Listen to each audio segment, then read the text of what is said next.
Good morning students. आज का हमारा टॉपिक है एप्लीकेशंस और यूजेज ऑफ पोटेंशियोमीटर। एप्लीकेशन और यूजेज ऑफ पोटेंशियोमीटर। तो देखिए, फर्स्ट एप्लीकेशन जो है वो है comparison of EMFs of two primary cells. ये दो प्राइमरी सेल्स हैं, एक एप्सिलॉन 1 ईएमएफ का, दूसरा एप्सिलॉन 2 ईएमएफ का। इन दोनों प्राइमरी सेल्स के ईएमएफ को हमें कंपेयर करना है, इनका रेशियो फाइंड आउट करना है। हमें epsilon 1 upon epsilon 2 find out करना है, कंपैरिजन करना है। क्लियर है? तो ये टॉपिक स्टार्ट करने से पहले मैं ये बता दूं आपको कि अब तक पोटेंशियोमीटर के बारे में हमने क्या क्या पढ़ा है। अब तक पोटेंशियोमीटर की हमने कंस्ट्रक्शन देखी है, उसका प्रिंसिपल देखा है, उसकी वर्किंग देखी है, उसकी सेंसिटिविटी बताई है और उसके लिए पोटेंशियल ग्रेडियंट स्मॉल एक्स का वैल्यू फाइंड आउट करना बताया है, जिसको कि हमने एक टॉपिक में पढ़ा था, स्टैंडर्डाइजेशन ऑफ पोटेंशियोमीटर। क्लियर है? तो क्या क्या पढ़ा हमने अब तक? What is potentiometer, its construction, its principle, its working, its sensitivity and value of potential gradient small x for it. Clear है? अब हम एप्लीकेशंस में फर्स्ट एप्लीकेशन देख रहे हैं, दो प्राइमरी सेल्स के ईएमएफ को कंपेयर किस तरीके से करते हैं हम पोटेंशियोमीटर पर एक्सपेरिमेंट करके। पोटेंशियोमीटर जो है वो एक प्रैक्टिकल डिवाइस हमने कहा था, और वुडन बोर्ड पे 10 metre 4 metre to 10 metre length का एक रजिस्टिव वायर होता है, जिसको हम यहाँ AB से दिखा रहे हैं, AB से शो कर रहे हैं। ये AB जो है वो पोटेंशियोमीटर वायर है 4 मीटर टू 10 मीटर लेंथ का।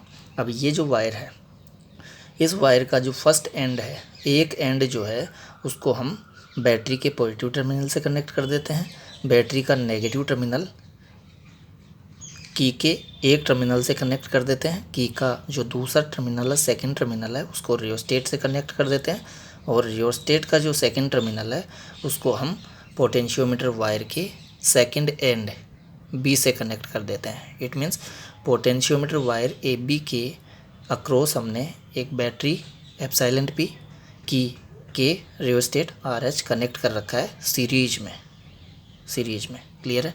इसको हम बोलते हैं पोटेंशियोमीटर का प्राइमरी सर्किट। पोटेंशियोमीटर का प्राइमरी सर्किट। जब आप इस की के अंदर प्लग इंसर्ट करते हैं तो ये वाला जो सर्किट है वो क्लोज लूप की फॉर्म में आ जाता है, और क्लोज लूप में करंट फ्लो होने लगती है इसके पॉजिटिव टर्मिनल से नेगेटिव टर्मिनल की ओर। तो देखिए, पोटेंशियोमीटर वायर में भी करंट फ्लो होने लगती है A to B.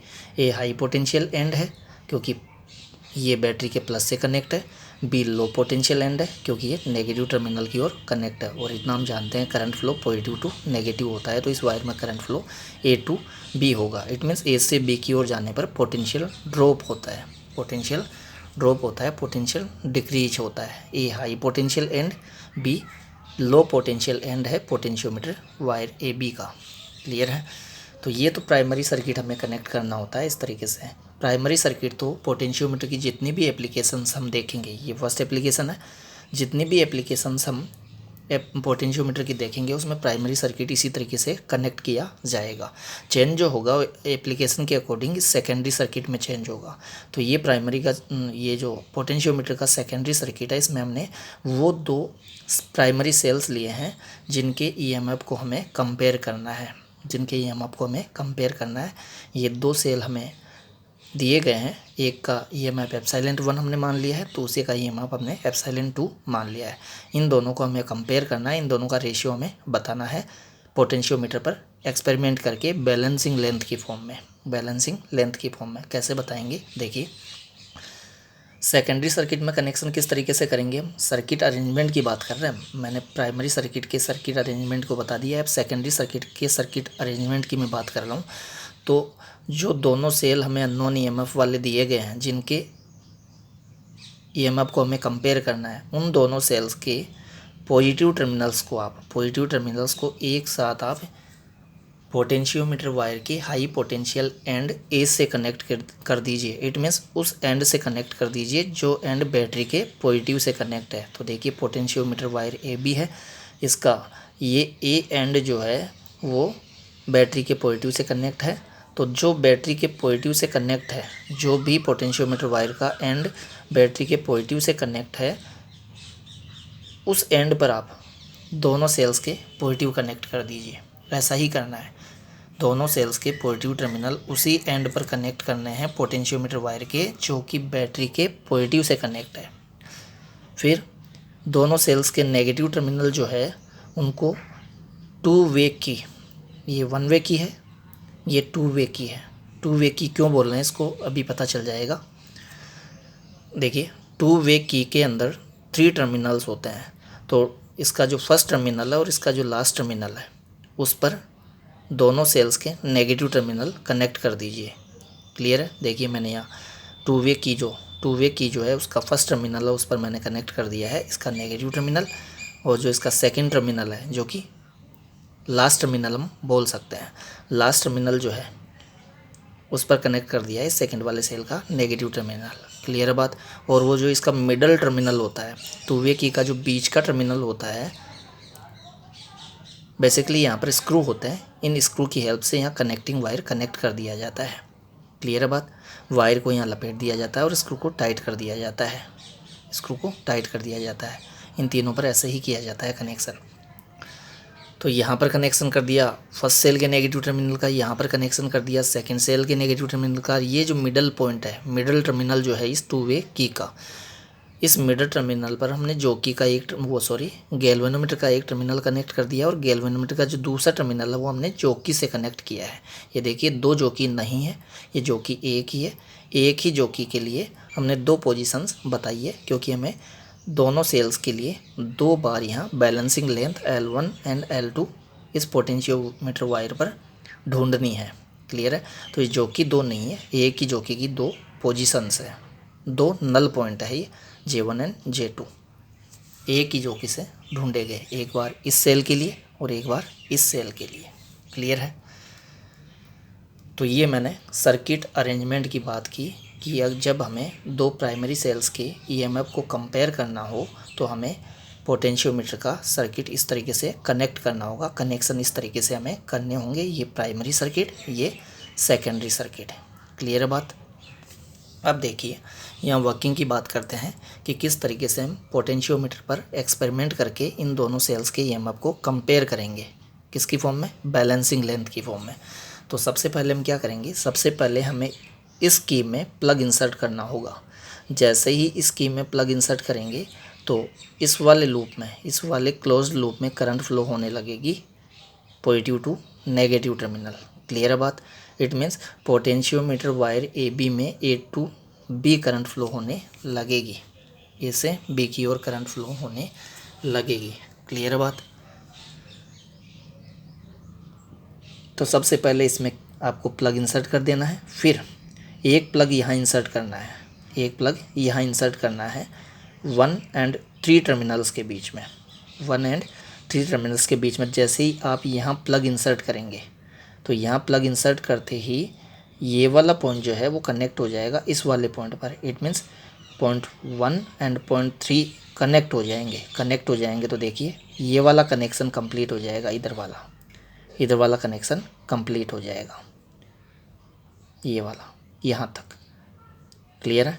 It means 1 से 3 कनेक्ट हो जाएगा। इधर वाला ये ओपन सर्किट की फॉर्म में है तो ये इधर वाला ओपन सर्किट की फॉर्म में रहेगा। इट मीन्स ये कनेक्ट ही नहीं समझा जाएगा। उस समय ये मान के चलिए, आप ये मान के समझ सकते हैं कि ये कनेक्ट ही नहीं है, इसको भूल जाइए आप। बस यही है सेकेंडरी सर्किट में ये है, और जॉकी कनेक्ट है। फिर जॉकी की हेल्प से हमें इस सेल के लिए बैलेंसिंग लेंथ फाइंड आउट करनी है पोटेंशियोमीटर वायर पर जॉकी की हेल्प से। एक ऐसा पॉइंट ढूंढना है जिस पर जॉकी को टच करने पर गैल्वेनोमीटर 0 करंट शो करे, कोई डिफ्लेक्शन शो नहीं करे, 0 डिफ्लेक्शन शो करे, नल डिफ्लेक्शन शो करे।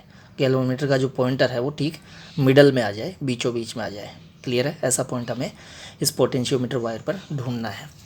तो वो वायर भी हमें यूँ डायरेक्ट ही नहीं ढूंढना है। सबसे पहले हमें जॉकी को कहाँ टच करना है, जॉकी को हमें पॉइंट A पर टच करना है। पोटेंशियोमीटर वायर के हाई पोटेंशियल एंड पर टच करिए जॉकी को।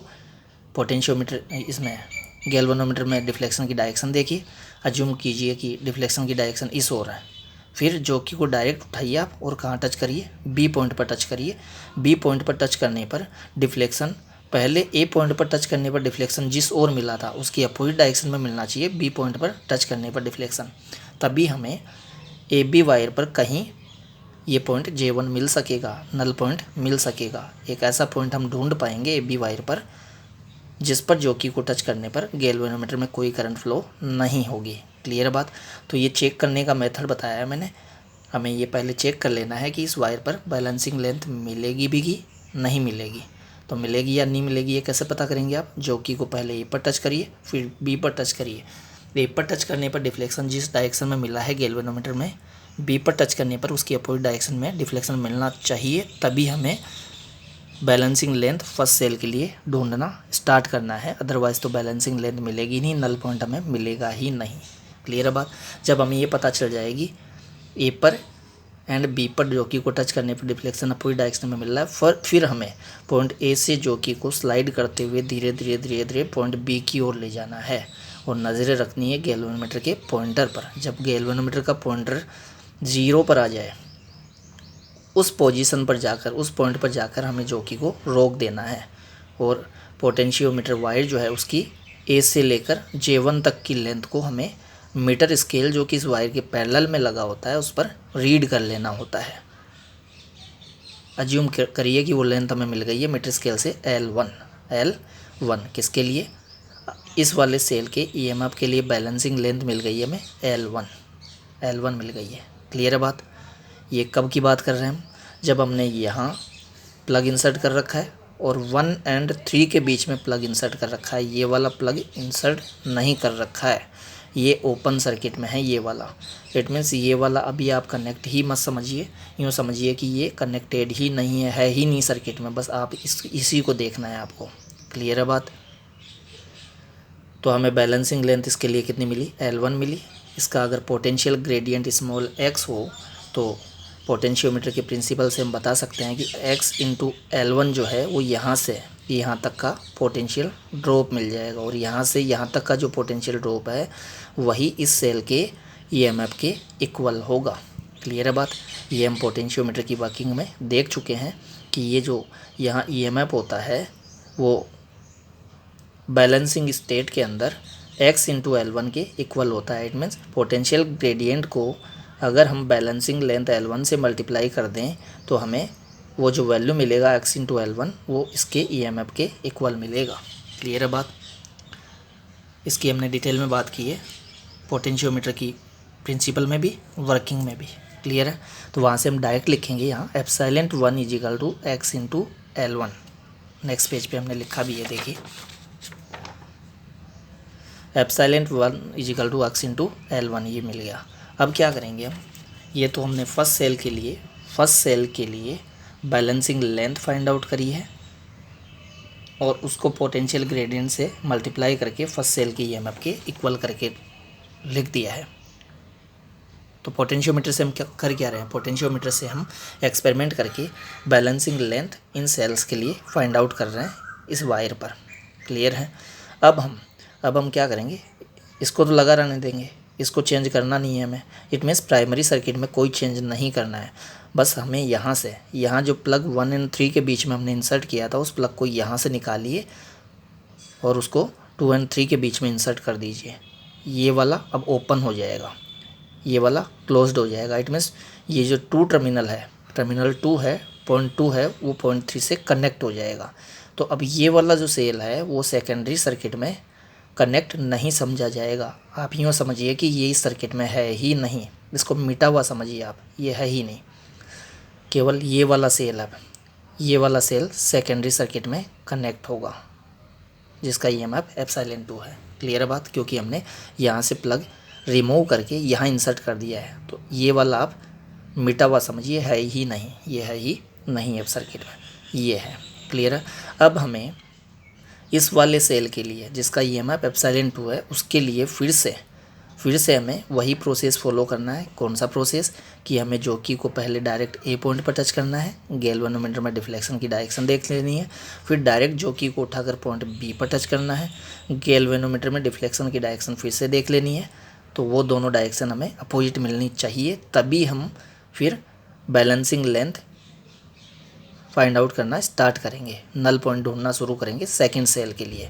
तो अज्यूम कर लीजिए कि हमें ए पर जॉकी को टच करवाने पर डिफ्लेक्शन जिस डायरेक्शन में मिला है गैल्वेनोमीटर में, बी पर टच करवाने पर उसकी अपोजिट डायरेक्शन में गैल्वेनोमीटर में डिफ्लेक्शन मिल गया है। तो उसके बाद में हमें क्या करना है, ए पॉइंट से जॉकी को धीरे धीरे बी की ओर स्लाइड करते हुए चलना है और नज़रें रखनी है गैल्वेनोमीटर के पॉइंटर पर। जब गैल्वेनोमीटर का पॉइंटर 0 पर आ जाए, बीचों बीच आ जाए, मिडल में आ जाए, इट मीन्स गैल्वेनोमीटर में करंट फ्लो बंद हो जाए, वहाँ ले जाकर हमें जॉकी को रोक देना है। उस पॉइंट को मैंने नाम दिया है J2। तो इस केस में ये नल पॉइंट है J2, जिस पर जॉकी को टच करवाने पर गैल्वेनोमीटर में 0 करंट फ्लो हो रही है, इट मीन्स कोई करंट फ्लो नहीं हो रही है। तो ये बैलेंसिंग लेंथ हमें बतानी है A से J2 तक, जिसको हमने L2 नाम दिया है। तो ये L2 बैलेंसिंग लेंथ है किसके लिए, इस वाले सेल के EMF एप्सिलॉन 2 के लिए। L1 बैलेंसिंग लेंथ थी इस वाले सेल के EMF एप्सिलॉन 1 के लिए। अभी ये कनेक्टेड नहीं है सेकेंडरी सर्किट में, केवल ये कनेक्टेड है। तो बैलेंसिंग लेंथ हमें जो मिली है L2 वो इस वाले सेल के लिए मिली है। फिर वही प्रोसेस, पोटेंशियल ग्रेडियंट को आप L2 से बैलेंसिंग लेंथ से मल्टीप्लाई कर दीजिए तो इस सेल के EMF के इक्वल होगा वो। It means epsilon 2 is equal to potential gradient multiply by balancing length, epsilon 2 is equal to x into L2। तो हमने यही बताया है, देखिए epsilon 2 is equal to x into L2। First के लिए बताया था epsilon 1 is equal to x into L1। अब हमें कंपेयर करना है दोनों की EMF को। तो देखिए यहाँ x का वैल्यू x ही लिया है दोनों केस में, क्योंकि हमने प्राइमरी सर्किट में कोई चेंज नहीं किया है, प्राइमरी सर्किट में फ्लो होने वाली करंट भी चेंज नहीं की है, प्राइमरी सर्किट के साथ हमने कोई वेरिएशन नहीं किया है, कोई चेंज नहीं किया है। तो x का वैल्यू भी चेंज नहीं होगा, दोनों केस में x का वैल्यू वही रहेगा। अगर आप प्राइमरी सर्किट में चेंज कर देंगे तो फिर x का वैल्यू चेंज हो जाएगा, क्लियर है, जो कि हमें करना नहीं है। अदरवाइज़ तो अभी आप इनका रेशियो करेंगे एप्सिलॉन 1 अपॉन एप्सिलॉन 2, तो x से x कैंसिल आउट नहीं होगा। कब कैंसिल आउट नहीं होगा, अगर आपने L1 लेंथ मेजर कर ली, फिर उसके बाद में प्राइमरी सर्किट में फ्लो होने वाली करंट को चेंज कर दिया रियोस्टेट से, तो फिर x का वैल्यू चेंज हो जाएगा, तो फिर x से x कैंसिल आउट नहीं होगा। तो मैं कहना ये चाह रहा हूँ कि आपको L1 मेजर करने के बाद में जब L2 को आप मेजर करने जा रहे हैं तो उसके बीच में आपको प्राइमरी सर्किट में किसी तरीके का कोई चेंज नहीं करना है, उसको एज इट इज रहने देना है। बस हमें करना क्या है, वो जो प्लग हमने 1 और 3 के बीच में इंसर्ट कर रखा था उसको वहाँ से रिमूव करके उसको 2 और 3 के बीच में कनेक्ट कर देना है, क्लियर है, इतना ही करना है हमें। और फिर L2 फाइंड आउट कर लेनी है, मीटर स्केल पर L2 हमें रीड कर लेनी होती है। पोटेंशियल ग्रेडियंट जो कि पहले भी x था अब भी x है, उससे मल्टीप्लाई करके एप्सिलॉन 2 के इक्वल करके इसको लिख देना होता है। फिर दोनों का रेशियो करिए, क्योंकि टॉपिक हमारा comparison of EMFs of two primary cells है। तो इनके EMF को कंपेयर कीजिए, रेशियो किया है मैंने, x से x कैंसिल आउट हुआ, L1 अपॉन L2 बचा, क्लियर है। तो इन दोनों सेल्स के EMF का जो रेशियो है वो इनके लिए जो हमें बैलेंसिंग लेंथ मिली है, फर्स्ट के लिए L1, सेकंड के लिए L2, उन दोनों बैलेंसिंग लेंथ्स के रेशियो के इक्वल है, क्लियर बात। तो एक्सपेरिमेंट से हमें L1 एंड L2 निकालनी होती है और फिर हम L1 एंड L2 का रेशियो कर देते हैं तो हमें उन दोनों सेल्स के EMF का रेशियो मिल जाता है, क्लियर है। कंपेयर ही करना था, कंपैरिजन हो गया। लेकिन ये तो केवल वन ऑब्जर्वेशन मिला हमें, किसके लिए, एप्सिलॉन 1 अपॉन एप्सिलॉन 2 के लिए। हमें करना क्या होता है एक्सपेरिमेंट में, लैब में हमें एप्सिलॉन 1 अपॉन एप्सिलॉन 2 के कई ऑब्जर्वेशंस लेने होते हैं। तो उसके लिए हम क्या करेंगे, उसके लिए हम वो जो प्राइमरी सर्किट में रियोस्टेट कनेक्ट है, देखिए ये प्राइमरी सर्किट है, ये वाला ये प्राइमरी जो सर्किट है पोटेंशियोमीटर का, इसमें जो रियोस्टेट कनेक्ट है इसके रेजिस्टेंस को वेरी करके इसमें फ्लो होने वाली करंट को चेंज कर दीजिए।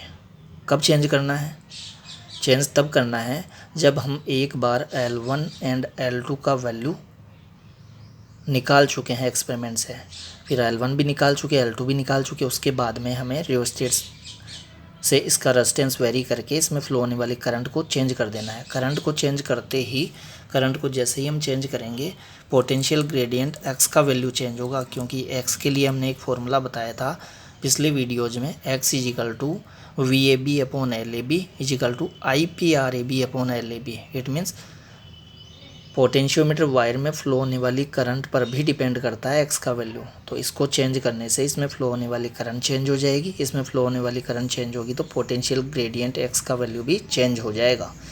क्लियर बात। तो मैंने क्या कहा, एक बार आपने L1 एंड L2 मेजर कर ली है, इस मेजरमेंट के बाद में रियोस्टेट को से इस सर्किट के रेजिस्टेंस को चेंज करके इसमें फ्लो होने वाली करंट को चेंज कर दीजिए। करंट को चेंज करने के बाद फिर से आप ये जो यहाँ लगी हुई थी प्लग, उसको निकाल के यहाँ इंसर्ट करिए। यहाँ प्लग को इंसर्ट करके इस सेल के लिए बैलेंसिंग लेंथ L1 फिर से फाइंड आउट करिए, जो कि ये नहीं मिलेगी जो अभी हमने बता रखी है, कुछ और मिलेगी। L1 फाइंड आउट कीजिए। फिर यहाँ से प्लग को रिमूव करके प्लग को यहाँ इंसर्ट करिए। फिर इस सेल के लिए बैलेंसिंग लेंथ L2 फिर से फाइंड आउट कीजिए, जो कि ये नहीं मिलेगी जो अब इस वाले केस में मिली हुई है, कुछ और मिलेगी, वो फाइंड आउट कीजिए। It means L1 and L2 के वैल्यू कुछ और मिलेंगे जब हम इसमें फ्लो होने वाली करंट चेंज कर देंगे। तो ये L1 एंड L2 के लिए हमारे पास सेकंड ऑब्जर्वेशन आ गया।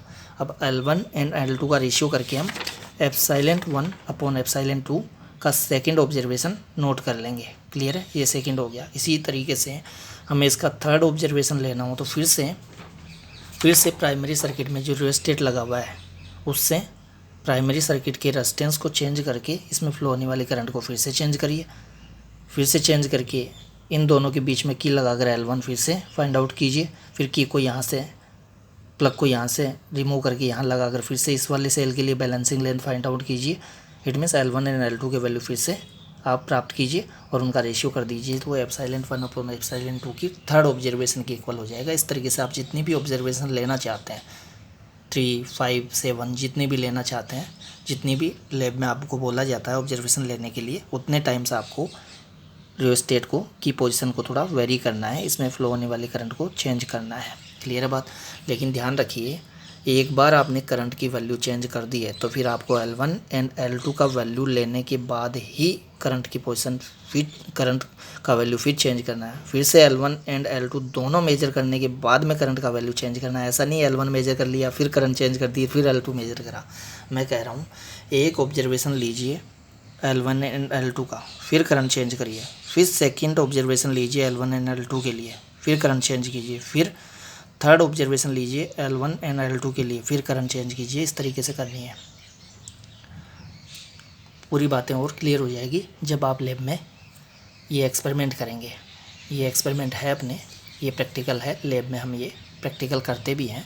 Comparison of EMF of 2 primary cells practical course में है अपने। क्लियर है। तो ये यहाँ तक बात होगी हमारा टॉपिक था comparison of EMFs of 2 primary cells. यहाँ तक बात होगी। इसमें मैंने बता दिया है कि आपको अगर मोर देन 1 ऑब्जर्वेशन लेने हैं तो इस तरीके से ले सकते हैं। आप मान लीजिए आपने 5 ऑब्जर्वेशन लेने हैं ε1 अपॉन ε2 के लिए, तो 5 ऑब्जर्वेशंस जो मिले हैं उन सब का एवरेज कर दीजिए और उसी को हम बताएंगे ε1 अपॉन ε2 का वैल्यू। क्लियर है बात। ε1 अपॉन ε2 का जो वैल्यू है वो आपने जितने भी उसके ऑब्जर्वेशन लिए उन सब का एवरेज कर दीजिए और उसी को बताइए। क्लियर है।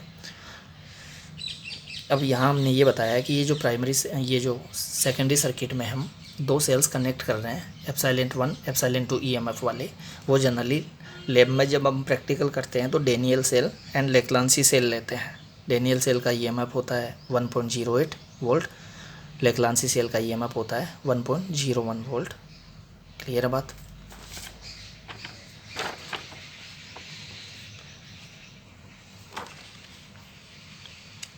यहाँ देखिए एक बात हो, ये जो मैंने बता रखा है L1 बैलेंसिंग लेंथ ज़्यादा बता रखी है L2 बैलेंसिंग लेंथ से। देखिए L1 है यहाँ से यहाँ तक की लेंथ, L2 है यहाँ से यहाँ तक की लेंथ। तो मैंने एक लेंथ को कम बता रखा है, एक को ज़्यादा बता रखा है। अब किसको आपको कम बताना है किसको ज़्यादा बताना है ये तो डिपेंड करेगा कि इन दोनों में से किस सेल का ईएमएफ ज़्यादा है।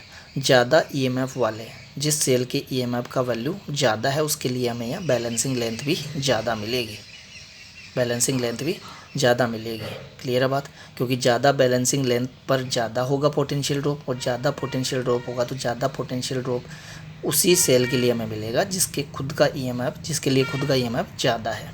क्लियर है बात।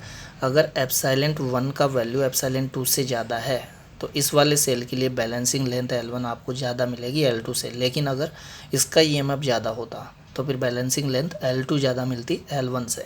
तो आपको शुरू में इन दोनों के वैल्यू पता नहीं होते हैं, तो डायग्राम बनाने में आप L1 कम भी दिखा सकते हैं, L2 ज़्यादा भी दिखा सकते हैं। क्लियर है बात, क्योंकि वो तो डिपेंड करेगा इन दोनों के EMFs के वैल्यू पर, जो कि हमें शुरू में पता नहीं रहते हैं। क्लियर है बात। ज़्यादा EMF वाले सेल के लिए बैलेंसिंग लेंथ ज़्यादा, कम EMF वाले सेल के लिए बैलेंसिंग लेंथ कम। तो ये टॉपिक हमारा कंप्लीट होता है, comparison of EMFs of two primary cells. Primary cell हम ऐसे सेल को बोल रहे हैं जिसको एक बार डिस्चार्ज होने के बाद वापस चार्ज करके यूज में नहीं लिया जा सकता है, जबकि सेकेंडरी सेल्स जो होते हैं उनको एक बार डिस्चार्ज होने के बाद हम दोबारा चार्ज करके यूज में ले सकते हैं। तो यहाँ हम प्राइमरी सेल्स के EMF के कंपैरिजन की बात कर रहे थे। प्राइमरी सेल्स के तौर पर जनरली ये वाले सेल्स यूज में लिए जाते हैं लैब्स में। हम जो लैब में यूज में भी लेंगे, ये एक्सपेरिमेंट हम लैब में करते भी हैं, तो हम Daniel cell and Leclanche cell use में लेते हुए ये एक्सपेरिमेंट करते हैं। क्लियर है। अब इसी एप्लीकेशन के बेस पर हम किसी अननोन EMF के वैल्यू को डिटरमाइन कर सकते हैं। देखिए, अगर हमें एक सेल दिया जाए जिसके EMF का वैल्यू हमें डिटरमाइन करना है पोटेंशियोमीटर पर एक्सपेरिमेंट करके, तो इसके लिए एक तो वो सेल तो हमें गिवन होगा ही जिसके EMF का वैल्यू आपको डिटरमाइन करना है, दूसरा सेल हमें लेना होगा जिसके EMF का वैल्यू हमें पहले से ज्ञात हो, पहले से पता हो। नॉन EMF का एक सेल लेना होगा, स्टैंडर्ड सेल लेना होगा, जिसको हम स्टैंडर्ड सेल बोलते हैं। यहाँ S जो है वो स्टैंडर्ड के लिए ही है। बैलेंसिंग लेंथ में भी यहाँ जो L मैंने लगाया है वो standard balancing length for standard cell के लिए ही लगाया है, S फॉर स्टैंडर्ड। तो यहाँ एक अननोन EMF का सेल है जिसके EMF को हमें डिटरमाइन करना है, एक सेल हमें फिर वो लेना होगा इस सेल के EMF के डिटरमिनेशन के लिए हमें एक सेल और लेना होगा जिसका EMF हमें पहले से नोन हो। क्लियर बात। हम डेनियल सेल और लेक्लांसी सेल इसके प्लेस पे ले सकते हैं क्योंकि इनके EMF हमें पहले से पता होते हैं। क्लियर। तो यहाँ नॉन EMF वाला सेल कनेक्ट करिए। देखिए, ये सर्किट डायग्राम ठीक वैसा ही है जैसा कि अभी हमने देखा था। Comparison of EMFs of two primary cell वाला जो सर्किट अरेंजमेंट था वो का वही सर्किट अरेंजमेंट है। ये as it is primary circuit है, ये as it is secondary circuit है। वहाँ सेकेंडरी सर्किट में एप्सिलॉन 1 एप्सिलॉन 2 था, यहाँ एप्सिलॉन S है। क्लियर बात। यहाँ ये वो सेल है जिसका EMF हमें ज्ञात करना है, ये वो सेल है जिसका EMF हमें पहले से पता है, ये लेना ही होगा हमें क्योंकि हमें X का वैल्यू निकालना है, पोटेंशियल ग्रेडियंट का वैल्यू निकालना होगा, वो हमें इसी सेल से मिलेगा। एक टॉपिक हमने पढ़ा भी था स्टैंडर्डाइजेशन ऑफ सेल्स, उसमें हमने स्टैंडर्ड सेल यूज में लेते हुए पोटेंशियल ग्रेडियंट X का वैल्यू निकाला भी था। तो ये वाला जो पार्ट है जिसमें हमने स्टैंडर्ड सेल कनेक्ट किया है वो स्टैंडर्डाइजेशन ऑफ द सेल वाला ही पार्ट है। तो देखिए अब कैसे करेंगे। Primary circuit as it is, secondary circuit भी एज इट इज, बस एप्सिलॉन 1 एप्सिलॉन 2 के प्लेस पे एप्सिलॉन S है। टर्मिनल्स वही, नेगेटिव टर्मिनल 1 पर, नेगेटिव टर्मिनल 2 पर। ये मिड जो टर्मिनल है 2 वे की का, 2 वे की क्यों बोलते हैं ये बात क्लियर होगी क्योंकि एट ए टाइम इसमें केवल एक ही पाथ कनेक्ट होता है। देखिए, या तो ये सेल कनेक्ट होगा या ये सेल कनेक्ट होगा। आप प्लग यहाँ इंसर्ट करेंगे तो केवल ये वाला सेल कनेक्ट होगा सेकेंडरी सर्किट में, ये वाला कनेक्ट नहीं होगा। और प्लग यहाँ से रिमूव करके यहाँ लगा देंगे तो ये वाला सेल कनेक्ट होगा सेकेंडरी सर्किट में, ये वाला कनेक्ट नहीं होगा। एट ए टाइम केवल एक ही सेल यहाँ कनेक्ट होता है, इसीलिए हमने बोला 2 वे की। 2 वे हैं इसकी में, एक वे ये वाला है और एक वे ये वाला है। एट ए टाइम एक ही पाथ काम करेगा, एक ही वे काम करता है। प्रोसेस वो का वही जो पिछले वीडियो में देखा था हमने। पहले आप इसमें प्लग इंसर्ट करिए, फिर प्लग इसमें इंसर्ट करिए, इस वाले प्लग को ओपन रखिए। तो इसके लिए फिर आप balancing length L find out कीजिए, नल पॉइंट ढूंढिए जो कि किस हेल्प से, जो कि को ऐसे पॉइंट पर टच करिए जिसमें गैल्वेनोमीटर 0 करंट शो करे, नल डिफ्लेक्शन शो करे। तो ये नल पॉइंट हो गया। यहाँ से यहाँ तक की लेंथ बैलेंसिंग लेंथ होगी इस वाले सेल के लिए। इस बैलेंसिंग लेंथ को पोटेंशियल ग्रेडियंट X से मल्टीप्लाई कर दीजिए तो X × L is equal to इस सेल के EMF के इक्वल होगा। क्लियर है। फिर यहाँ से प्लग को रिमूव कीजिए, प्लग 2 और 3 के बीच में इंसर्ट कीजिए। फिर इसके लिए बैलेंसिंग लेंथ फाइंड आउट कीजिए, जॉकी की हेल्प से इस पोटेंशियोमीटर वायर ए बी पर उस वाले पॉइंट को हमने जे एस नाम दे दिया है, S for standard, null point for standard cell epsilon S. तो ये हमें नल पॉइंट मिल गया है इस वाले सेल के लिए। तो बैलेंसिंग लेंथ यहाँ से यहाँ तक ही होगी, एल एस उसको नाम दिया है। अब पोटेंशियल ग्रेडियंट अक्स से इस बैलेंसिंग लेंथ को मल्टीप्लाई कर दीजिए तो इस सेल का ईएमएफ आ जाएगा। क्लियर है। अब इन दोनों को डिवाइड कर दीजिए आप, डिवाइड करेंगे तो देखिए एक्स से एक्स कैंसिल आउट हो जाएगा, तो एल अपॉन एल एस मिल जाएगा, एल अपॉन एल एस मिल जाएगा। यहाँ से हमें एप्सिलॉन का वैल्यू मिल जाएगा, हमें एप्सिलॉन का वैल्यू ही निकालना था। तो देखिए एप्सिलॉन इज इक्वल टू क्या मिलेगा, ये इधर क्रॉस मल्टीप्लाई होगा तो L upon L S multiply by epsilon S. अब यहाँ जो एल एंड एल एस है वो तो बैलेंसिंग लेंथ है, एल है इस वाले सेल के लिए बैलेंसिंग लेंथ, एल एस है इस वाले सेल के लिए balancing length. It means L है बैलेंसिंग लेंथ नॉन ईएमएफ के लिए, एल एस है बैलेंसिंग लेंथ स्टैंडर्ड सेल के लिए। तो ये दोनों हम प्रैक्टिकल से प्राप्त कर लेंगे।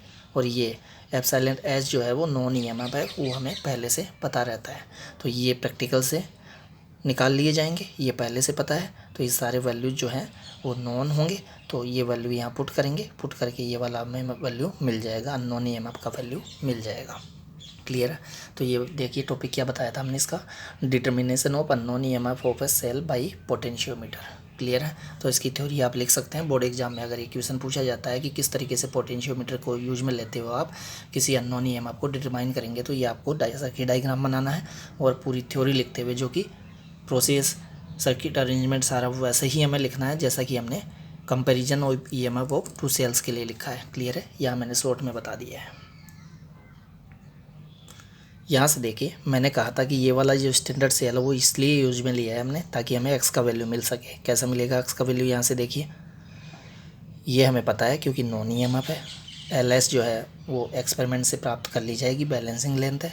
तो यहाँ से एक्स अगर मैं निकालूँ तो एक्स इजिकल टू मिलेगा epsilon S upon L S, epsilon S upon L S. तो एक्स का वैल्यू वो यहाँ पुट कर दीजिए आप, क्योंकि हमें ये कैलकुलेट करना है। ये कैलकुलेट करने के लिए हमें एक्स का वैल्यू चाहिए, क्योंकि एल तो हमें प्रैक्टिकल से मिल जाएगा लेकिन एक्स नहीं मिलेगा। तो एक्स के वैल्यू को प्राप्त करने के लिए हमने ये सेल यहाँ कनेक्ट किया है। तो एक्स का value epsilon S upon L S यहाँ पुट कर दीजिए तो यही मिलेगा। देखिए एक्स के प्लेस पे epsilon S upon L S put करने पर यही मिलेगा यहाँ। क्लियर है बात। यहाँ मैंने रेशियो करके ये निकाल के बताया था, आप डायरेक्ट यहाँ से एक्स का वैल्यू यहाँ पुट करके भी यहाँ पहुँच सकते हैं। क्लियर है। ये वाला part standardization of the cell में जो हमने देखा था उसके लिए है। तो ये हमारा टॉपिक कंप्लीट होता है। ये दोनों टॉपिक लिंक्ड ही थे, इसमें भी comparison of EMF of two cells वाला कॉन्सेप्ट यूज में लिया है। देखिए कंपैरिजन किया है, यहीं से हमें अननोन ईएमएफ मिल गया है। बस उसमें वो जो दोनों सेल थे एप्सिलॉन 1 व एप्सिलॉन 2 ईएमएफ वाले, उनके ईएमएफ हमें पता नहीं थे। यहाँ एक ऐसा सेल है जिसका ईएमएफ पता नहीं है, एक ऐसा सेल लिया है हमने जिसका ईएमएफ पता है, और जो पता है उसकी हेल्प से हमने उसका ईएमएफ पता किया है जिसका वैल्यू हमें पता नहीं था। क्लियर है।